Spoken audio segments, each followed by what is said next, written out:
सच कहूं तो बहन के जाने के बाद कुछ भी वैसा नहीं रहा जैसे था। सुबह की चाय का जायका बदल गया, अम्मी की बातों में हंसी की वो खनकी नहीं रही, और मेरे कमरे की खामोशी अब सुनाई देने लगी है। पहले वो इतनी करीब थी कि आवाज देने की जरूरत नहीं पड़ती थी। बस दरवाजे के पीछे खड़ी होकर इतना कहना काफी था, चल बाहर चलते हैं। अब वो दरवाजा है, वो दीवार है, पर उसके पीछे कोई नहीं। शादी हो गई उसकी, खुश थी, रोशनी थी उसकी आंखों में, जैसे ख्वाब हकीकत बन गए हूं। मैं मुस्कुराया, सबके सामने मैंने कहा, बहुत खुश हूं यार, आखिरकार तुम्हारा वो प्रिंस चार्मंग आया। लेकिन सच तो यह है कि उस दिन पहली बार मेरी आवाज अंदर से टूटी थी, जैसे कोई बहुत पुरानी चीज जो सालों से बस किसी माजिज़े से सलामत थी, अचानक बिखर गई हो। मेरे कमरे की दीवार पर उसका वो बचपन वाला पोस्टर अब भी लगा है। उसमें वो हंस रही है, दो पोनियों के साथ, और हाथ में मेरी पुरानी गेंद। उस वक्त हमें क्या मालूम था कि ये लम्हे कभी माजी बन जाएंगे। वो हंसी, वो लड़ाइयां, वो रात को एक ही रजाई में छिपकर फिल्में देखना, सब खत्म हो गया। अब मैं वो फिल्में अकेला देखता हूं, और जब कोई अच्छा सीन आता है, मैं बेअख्तियार उसकी तरफ मड़कर कहने लगता हूं, देखा? मगर वो वहां नहीं होती। अम्मी रोज उसका हाल बताती हैं, तस्वीरें दिखाती हैं, वीडियोज भी भेजती हैं, मगर कोई तस्वीर उसकी गैर मौजूदगी का खलापुर नहीं कर सकती।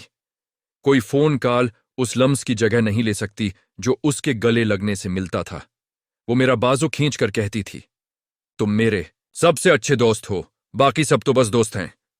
और अब वो किसी और के साथ खाना बांटती है, किसी और के साथ फिल्म देखती है, किसी और की बातों पर वैसे ही हंसती है जैसे मुझ पर हंसती थी। और मैं अब भी वही हूं, बस अकेला।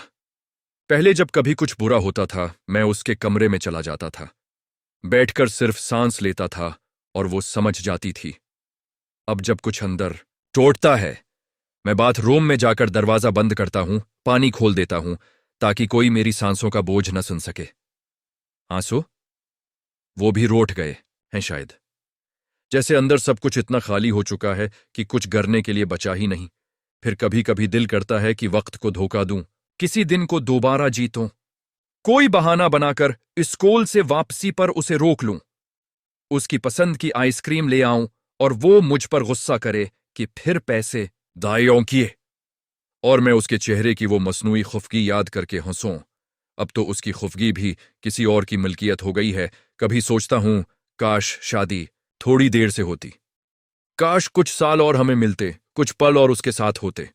भाई बहन का रिश्ता भी कितना अजीब है ना, न मुकम्मल अपना, न मुकम्मल पराया, बस एक धुंध की तरह जो धीरे धीरे छुटती है और पीछे कुछ भी नहीं छोड़ती। कोई निशान भी नहीं जिस पर चलकर दोबारा उस तक पहुंचा जा सके। मेरी उम्र के सब लोग आगे बढ़ रहे हैं, किसी को कोई फर्क नहीं पड़ता। सब कहते हैं, अब तुम्हें भी अपनी जिंदगी पर ध्यान देना चाहिए, मगर उन्हें क्या पता, मेरी जिंदगी तो वो थी। वो मेरी शामों की आवाज थी, सुबह की गाली, रात के ख्वाब और दिन का शूर। अब कुछ भी नहीं बजता, न घड़ी, न दरवाजा, न दिल। कभी कभी वो कॉल करती है, कहती है, सब ठीक है ना, और मैं कह देता हूं, हां सब मजे में। हालांकि उस वक्त दिल चाहता है चीख कर कहूं, कुछ भी ठीक नहीं है। तुम्हारी हुनसी की गोंज नहीं है, तुम्हारे झूठे वादों का हल्का सा जायका भी नहीं है। तुम जब कहती थीं कि तुम हमेशा यही रहोगी, वो झूठ क्यों बोला था? मगर फिर चुप हो जाता हूं, क्योंकि उसकी खुशी सुनने का दिल करता है। उसकी नई दुनिया, नए रिश्ते, नए ख्वाब।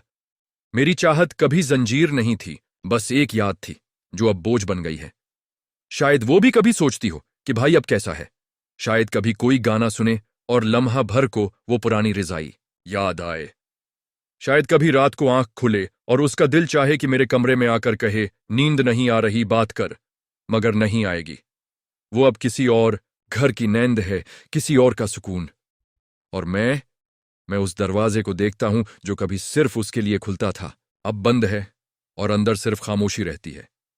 ऐसी खामोशी जिसमें ना आंसू गड़ते हैं, न चीखें, बस सांसें जिन्हें कोई सुनने वाला नहीं।